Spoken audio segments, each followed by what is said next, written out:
투미TV 시청자 여러분 반갑습니다. 당신의 부동산 주치 김재경 소장입니다. 기다렸었던 일기 신도시 특별법에 대한 구체적인 사항이 발표가 되었습니다. 정확하게는 노후계획도시 특별법이라고 하는데 해당 사항 하나씩 살펴보도록 하겠습니다. 국토교통부 보도자료입니다. 2023년도 2월 7일자 자료인데요. 질서있고 체계적인 광역정비를 위한 노후계획도시 정비 및 지원에 관한 특별법 주요 내용 발표 이렇게 나와 있습니다. 주요 사항 같은 경우는 첫 번째 페이지에 나와 있게 되는데 하나씩 살펴보도록 하겠습니다. 우선 가장 먼저 눈에 띄는 사항 같은 경우는 특별법 적용 대상을 구체화했다라는 것입니다. 이전에 일명 일기 신도시 특별법이라고 불러왔었다가 노후계획도시라고 말했는데 해당 노후계획도시 같은 경우는 택지개발촉진법 등 관계법령에 따른 택지 조성사업 완료 이후로 20년이 경과한 100만 제곱미터 이상의 택지 등을 말한다 라고 나와 있습니다. 대표적으로는 일기 신도시를 비롯해서 수도권 택지지구 및 지방 거점 신도시 등이 특별법 적용이 되는 주요 노후계획 도시들이라고 볼 수 있는데요. 딱 100만 제곱미터에 미치지 못한다 하더라도 인접하거나 연접한 2개 이상의 택지 면적 합이 100만 제곱미터가 넘어가게 돼도 적용해 주도록 하겠다라고 발표하였습니다.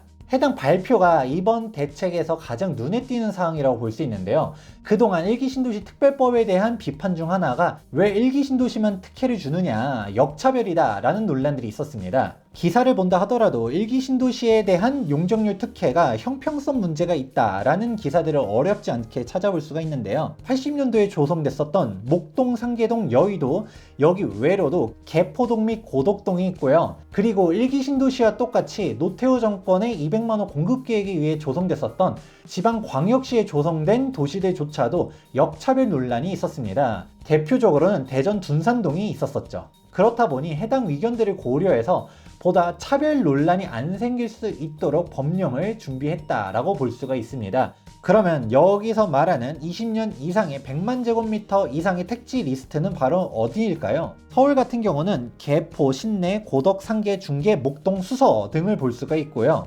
경기도의 경우는 일기 신도시는 물론 광명, 철산, 광명, 하안 등도 포함이 되어 있습니다. 또한 기타 수도권 및 지방광역시들 역시도 포함이 되어 있습니다. 대표적으로는 앞서서도 설명했었던 대전 둔산동 역시도 포함되었음을 확인할 수가 있습니다. 다음으로 이번 발표에서 눈에 띄는 사항 같은 경우는 바로 안전진단 관련한 사항인데요.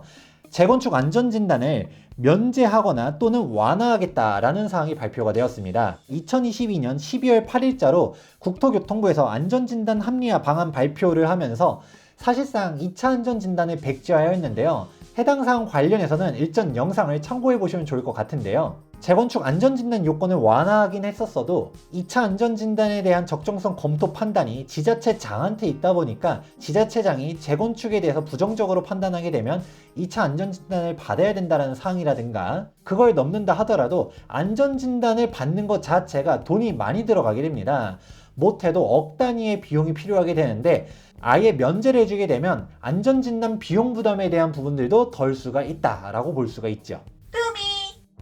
다음으로는 많은 사람들이 기대하고 있는 용적률 인센티브인데요. 용적률, 용도지역 등 도시 건축 규제를 완화하도록 하겠다. 용적률 규제 자체는 종상향 수준으로 완화하면서 용도지역 역시도 지역 여건에 맞춰서 규정을 마련하도록 하겠다라고 하였습니다. 여기서 정말 중요한 사항은 일기 신도시를 비롯한 노후계획도시에 대한 직주검전 및 고밀 복합개발 등을 지원할 수 있도록 특별 정비구역을 입지규제 최소구역으로 지정 가능하도록 하겠다라고 했는데요. 이게 정말 획기적인 사항입니다. 기본적으로 도시계획 체계를 보면 좋을 것 같은데요. 국토계획 및 이용에 관한 법률을 보게 되었을 때 용도지역, 용도지구, 용도구역 이렇게 3종 체계가 있게 되는데요. 일명 지역지구제라고 부르는 용도지역, 용도지구, 용도구역 같은 경우는 도시계획 측면에서 가장 직접적으로 영향을 받는 제도다라고 볼 수가 있습니다. 용도지역의 경우는 여러분들도 잘 알다시피 주상목록으로 대표되는 용적률 검필에 대한 규제사항이라고 볼 수가 있고요. 해당 용도지역은 전 국토에 모두 다 지정이 되게 되어 있습니다. 다만 중복 지정할 수는 없도록 되어 있는데 보다 특별하게 관리가 필요할 경우에는 용도지구 및 용도구역을 지정하게 됩니다. 용도지구의 경우는 경관지구, 고도지구, 방화지구, 방제지구 등 별도로 특별하게 관리할 필요가 있는 지역들을 지구 지정을 하게 되는데요. 마지막으로 용도구역을 보도록 하겠습니다.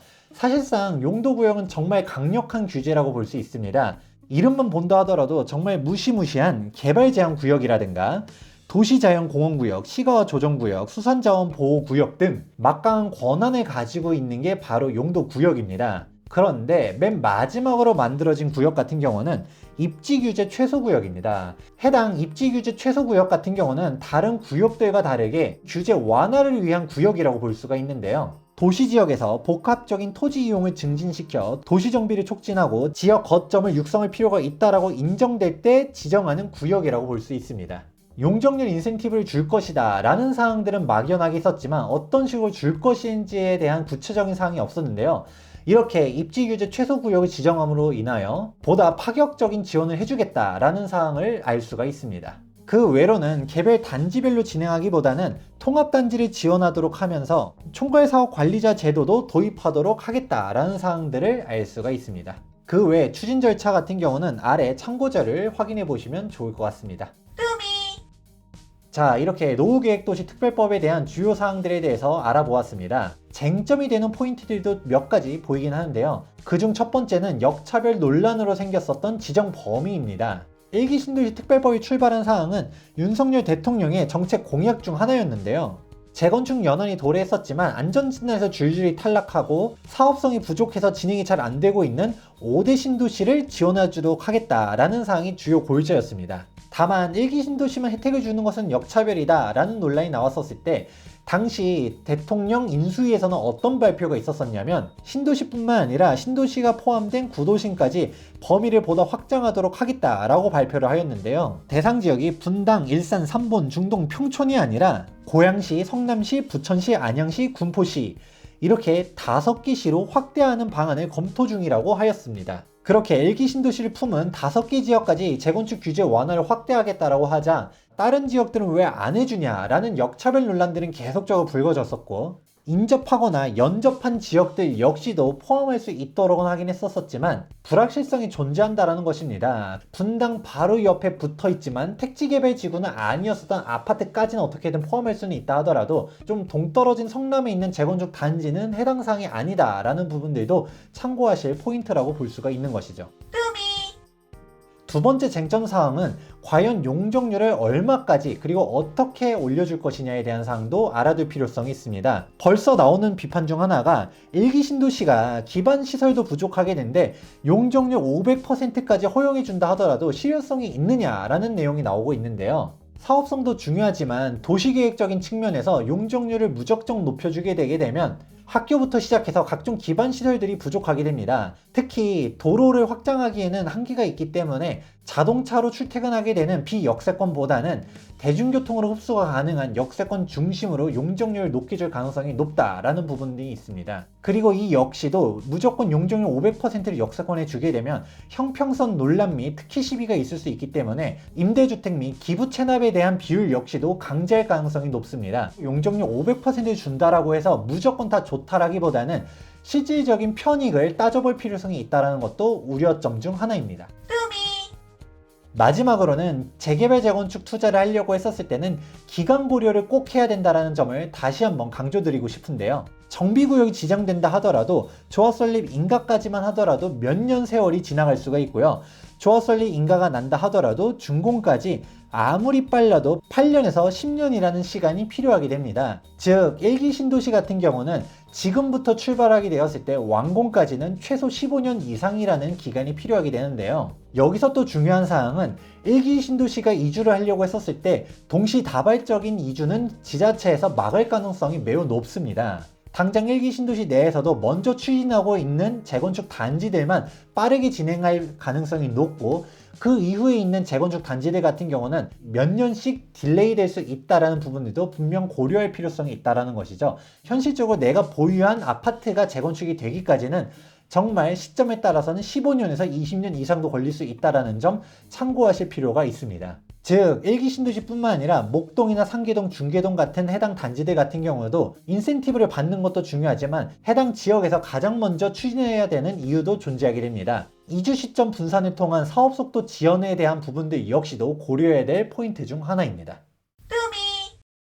자, 이렇게 1기 신도시 특별법, 정확하게는 노후계획도시 특별법에 대한 사항들 쭉 설명해 드렸는데요. 2023년도 2월 9일자 국토교통부 보도자료를 보게 되면 원희룡 국토부 장관은 일기 신도시 지자체장과 함께 노후 계획도시 정비를 속도감 있게 추진하도록 하겠다라고 발표했습니다. 또한 우려하고 있는 과도한 공공기여에 대한 사항은 사업성이 떨어지는 경우가 없도록 주민 및 업계 등 다양한 의견 수렴을 통해서 충분한 시뮬레이션을 거쳐서 적정 수준을 시행령에서 제시할 계획이라고 밝혔습니다. 보도자료와 같이 일기 신도시를 포함한 노후 계획도시들이 속도감 있게 잘 정비가 되기를 희망하는 바입니다. 본 영상이 노후계획도시 특별법에 대한 주요 골자를 이해하시는 데 도움이 되셨기 바랍니다.